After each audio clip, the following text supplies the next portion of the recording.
Pernahkah Anda bertanya-tanya sampai mana batas kewajaran seorang guru dalam mendidik siswanya?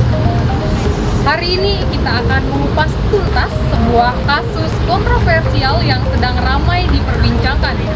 Seorang guru menampar siswanya di sekolah. Apa sebenarnya yang terjadi? Dan bagaimana media membingkai kejadian ini?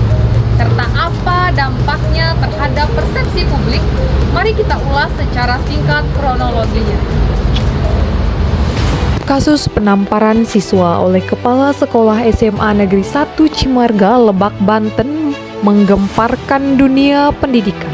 Seorang siswa tertangkap merokok di lingkungan sekolah saat teman-temannya sedang gotong royong membersihkan sekolah.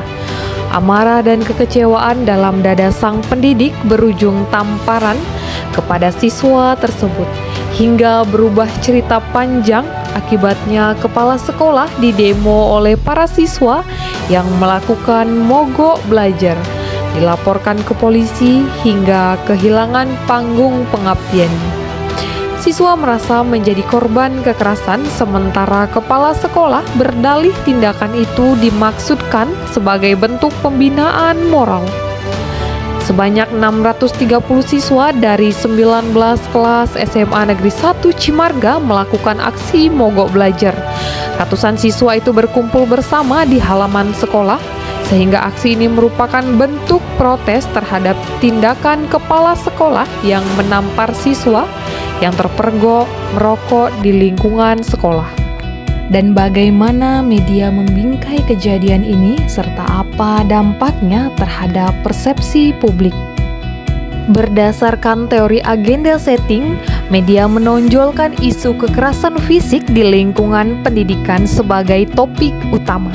Judul berita dan headline cenderung fokus pada tindakan kepala sekolah menampar siswa, bukan pada pelanggaran siswa saat merokok, di mana dengan sorotan intens terhadap sisi kekerasan, publik diarahkan untuk menganggap isu kekerasan oleh pendidik sebagai masalah serius nasional. Sehingga akibatnya perhatian masyarakat, dinas pendidikan, dan aparat hukum tersedot dalam aspek moral dan etika profesi guru, bukan pada konteks pembinaan disiplin.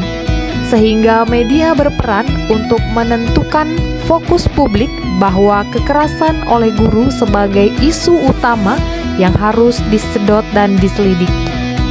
Dalam pandangan teori framing menjelaskan bagaimana media membingkai realitas.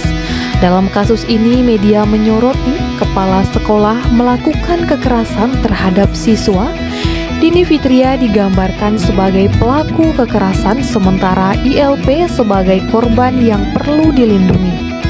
Alasan emosional Dini seperti kekecewaan dan keinginan untuk menegakkan kejujuran diabaikan. Berita menampilkan aksi mogok belajar siswa, laporan kepolisian, dan juga komentar publik di media sosial yang memperkuat citra negatif kepala sekolah. Media membingkai kasus ini sebagai pelanggaran etika pendidik, bukan sebagai tindakan disiplin spontan. Ini menunjukkan opini publik bahwa kekerasan dalam pendidikan tidak dapat diterima dalam kondisi apapun. Ditinjau melalui teori framing menjelaskan bagaimana pemberitaan media mempengaruhi cara publik menilai peristiwa atau tokoh. Ketika media sering menyoroti isu tertentu, publik mengadopsi standar itu untuk mengevaluasi kasus serupa. Dalam hal ini, media menyoroti guru melakukan kekerasan, menciptakan standar bahwa segala bentuk kekerasan fisik oleh pendidik adalah pelanggaran. Ini membuat publik menilai Dini Fitria dengan standar bahwa guru tidak boleh marah atau menyentuh siswa. Penilaian sosial yang negatif terhadap kepala sekolah terbentuk sebelum proses hukum selesai. Apabila dikaji dari teori multi-step flow menunjukkan bahwa informasi dari media mempengaruhi publik melalui opinion leader, seperti tokoh masyarakat dan influencer.